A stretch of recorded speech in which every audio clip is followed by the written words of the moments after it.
अस्सलाम वालेकुम फ्रेंड्स, उम्मीद है आप सब लोग खैरियत से होंगे। फ्रेंड्स, आज की वीडियो में मैं एक इम्पॉर्टेंट कॉन्सेप्ट के बारे में आपको बताने जा रहा हूँ।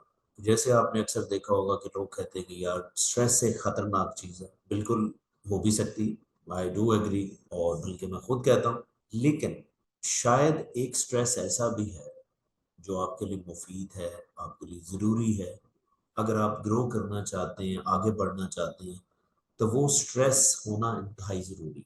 अब अगर आप स्ट्रेस को समझे ना कभी, तो स्ट्रेस के बेसिकली लेवल्स होते हैं, और स्ट्रेस के तीन इंपॉर्टेंट लेवल्स होते हैं। एक वो स्ट्रेस का लेवल होता है कि जो बहुत कम हो। बहुत कम स्ट्रेस लेवल को हम बोर्डम लेवल कहते हैं, कि आप बोर्डम में बोर फील कर रहे हैं, जिसे आप लैंग्वेज में नहीं कहते कि मैं जी बोर फील कर रहा हूँ, तो वो बोर्डम बोर्डम उसे कहते हैं। स्ट्रेस का जो मिनिमम लेवल होता है, जिसे हम बोर्डम कहते हैं, वो भी अच्छा नहीं। और एक स्ट्रेस का बहुत हाई लेवल होता है, वो भी अच्छा नहीं, जिसे हम बर्न आउट कहते हैं। अब दो लेवल तो ये हैं कि एक बिल्कुल कम स्ट्रेस लेवल होना और एक ज्यादा स्ट्रेस लेवल होना, ये दोनों ठीक नहीं है आपके लिए। इनके बीच में एक स्ट्रेस लेवल होता है जिसे हम टेक्निकली यू स्ट्रेस कहते हैं। अब ये आपके लिए इंतहाई जरूरी है। अब इसका मतलब ये है कि स्ट्रेस एक ऐसा फिनोमेना है जो हर जानदार में होता है। यानी कि अगर कोई बंदा कहे कि मैं स्ट्रेस नहीं लेता, तो इसका मतलब है वो झूठ बोल रहा है।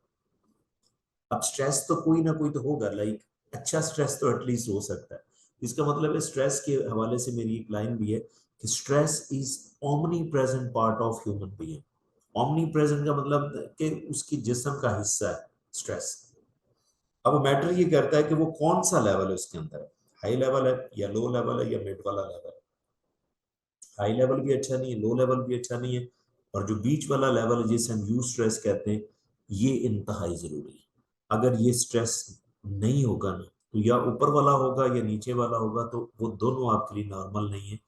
हाँ, स्ट्रेस कम है तो आप में मोटिवेशन नहीं, स्ट्रेस बहुत ज्यादा है तो आप हर टाइम एंजाइटी में होंगे, ओवर थिंकिंग में होंगे। दोनों लेवल में काम नहीं हो पाएगा। अगर काम हो सकता है तो वो नीचे वाला स्ट्रेस लेवल है जिसे हम यू स्ट्रेस कहते हैं। अब क्वेश्चन ये कैसे आएगा? देखिए, यू स्ट्रेस लेने के लिए यू स्ट्रेस लेने के लिए आपने अपने जो इमोशनल ब्रेन एरिया है ना, उसको रेगुलेट करना है। यानी जिसे हम कहते हैं इमोशन रेगुलेशन।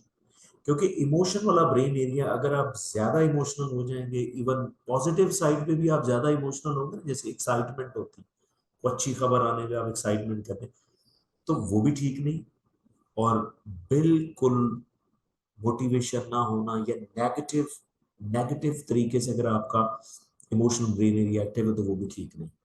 तो आपने इमोशनल ब्रेन एरिया को अगर आप एक्टिव कर लेते हैं, जो कि एक रिलैक्स्ड और माइंडफुल स्टेट होती है, तो माइंडफुल स्टेट में अगर आप रहते हैं, तो आई एम श्योर कि आप यू स्ट्रेस लेवल में होंगे।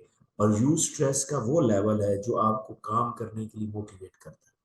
यानी जैसे मैं आपको मिसाल दूं कि एक बच्चा है, उसका एग्जाम है, तो एक बच्चा वो इसलिए नहीं तैयारी करता क्योंकि उसको कहता है यार तैयारी कर भी ले तो कोई फायदा नहीं, इसका मतलब वो बोर्डम में उसका दिल ही नहीं कर रहा काम करने का। एक बंदा इतना ओवरवेलमिंग है कि उसको परेशानी होगी एग्जाम के हवाले से, एंजाइटी होगी कि उसने ज्यादा स्ट्रेस ले लिया। लेकिन एक बच्चा है जो एक बैलेंस स्ट्रेस लेता है, तो वो बैलेंस स्ट्रेस क्या करेगा, उसको बुक्स खोलने में मजबूर करेगा, पढ़ाई करने में मजबूर करेगा कि जी मैंने इसको तैयार कर। वो एक रीजनेबल जो स्ट्रेस होगा ना, उसको हम स्ट्रेस कहते हैं यू स्ट्रेस। और यू स्ट्रेस आपकी कामयाबी की जमानत देता है आपको। और यू स्ट्रेस में जाने के लिए मैं आपको कहता हूं कि आप माइंडफुल रहें, तो आप यू स्ट्रेस में रह सकते हैं। और माइंडफुल रहने के लिए मैंने कई वीडियोस ऑलरेडी भी बना चुका हूं कि माइंडफुलनेस में आप कैसे रह सकते हैं। उसमें सीबीटी की टेक्निक्स भी मैंने बताई है, कुछ ब्रेन हैक्स भी बताए हैं, कुछ एनएलपी की टेक्निक्स भी है, हिप्नोसिस भी है, सिल्वा मेथड भी है। ये वो तमाम अप्रोचेज है जिसकी वजह से आप माइंडफुल रह सकते हैं। अगर आप माइंडफुल में हैं, माइंडफुलनेस में है, तो आप यू स्ट्रेस में, और यू स्ट्रेस है तो आप इफेक्टिव काम करें। आई होप कि आपको ये कॉन्सेप्ट अच्छा लगा होगा, but still if you have any question, please write me in the comment section and definitely I will answer. Thank you.